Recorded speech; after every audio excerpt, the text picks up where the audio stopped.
প্রথম কথা হলো যে মমতা ব্যানার্জি কে ছিলেন? পশ্চিমবঙ্গের মুখ্যমন্ত্রী। তিনি ওখানে জিতলেন হারলেন, তার সাথে বাংলাদেশ কোনো সম্পর্ক নাই। উনি যে স্টেটমেন্টটা দিচ্ছেন সেই স্টেটমেন্টকে মেলাইন করতে চাওয়া হচ্ছে কেন? হাদি হত্যার জন্য। তো হাদি হত্যার আগে দেখেন হোসেন সোহরাওয়ার্দীকে হত্যা করছে কে? ইন্ডিয়া। না হলে এই সান্ডা পান্ডা শেখ মুজিবুর রহমান সেদিন আওয়ামী লীগের নেতা হতে পারে না, এবং ইস্ট পাকিস্তানকে ভাগ করে একটি দুর্বল রাষ্ট্র করে ভারতের সাথে বিলীন করার যে পরিকল্পনা ভারতের, সে পরিকল্পনা কোনোদিন কখনোই কি হতো না, বাস্তব হতো না। সোহরাওয়ার্দীকে সেদিন বৈরুতে মেরে ফেলে দিল কে? ইন্ডিয়া।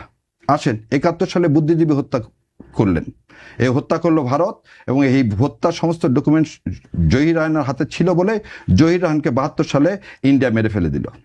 সো বুদ্ধিজীবী হত্যা করে এদেশকে পঙ্গু করে দিতে চেয়েছিলেন, কারণ এদেশকে আপনার সিকিম বানাতে চেয়েছিল। কিন্তু জানে না ইন্ডিয়া, ভারতবর্ষ জানে না এদেশের প্রতিটা ছেলে, প্রতিটা এদেশের সন্তান একজন কি, যারা এদেশে ইসলামী জাতীয়তাবাদে বিশ্বাসী। গেল তারপরে বললেন উনি 72 থেকে 75 উনি কিছুই দেখেননি। 30,000 জাসদের কর্মী বাদই দিলাম, বাসন্তীতে জাল পড়ার কথা বাদই দিলাম, 74 সালে দুর্ভিক্ষর কথা বাদই দিলাম, শেখ মুজিবুর রহমানের ছেলের বউকে সোনার মাথার মুকুট দিয়ে দেওয়া বাদই দিলাম, মন্ত্রীদের নাম হয়ে গেল বোতল মন্ত্রী, সেটা বাদই দিলাম। সো এগুলো বাদ দিয়ে যখন চলে আসবো, শহীদ জিয়াউর রহমান আমার রাষ্ট্রপতি, প্রাণপ্রিয় রাষ্ট্রপতি, যখন বাংলাদেশকে ভারতের আধিপত্যবাদ থেকে ফিরিয়ে নিয়ে এসে সংবিধানে যখন বিসমিল্লাহির রহমানির রহিম আল্লাহর উপর পূর্ণ আস্থা ও বিশ্বাস, সেটা পছন্দ হলো না তো ভারতের।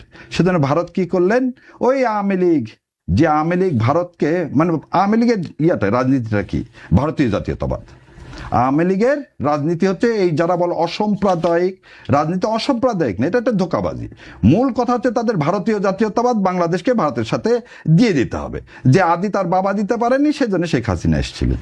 এবং এই যে মুক্তিযুদ্ধে বললাম যে শহীদ জিয়াউর রহমান যেদিন আওয়ামী লীগকে পুনর্বাসন করলেন, 13 দিনের মাথায় কি হলেন? শহীদ জিয়াউর রহমান শহীদ হলেন। এবং এই শহীদ হওয়ার ঘটনাটাও প্রথম প্রচার হলো কোথায়? আপনি যে দেখেন, প্রথম প্রচার হলো আগরতলা রেডিও স্টেশন থেকে। বাংলাদেশের কেউ জানলো না জিয়াউর রহমান ক্ষত বিক্ষত হলো, নিহত হলেন, কিন্তু আগরতলা জেনে গেল। যেমন করে জেনে গেছে কখন? ফেব্রুয়ারি মাসে 2009 বিডিআর হত্যাকাণ্ডে। এখানে জানি না 57 জন অফিসার মারা গেছেন কিনা, ভারত বলে দিল 57 জন অফিসার মারা গেছেন।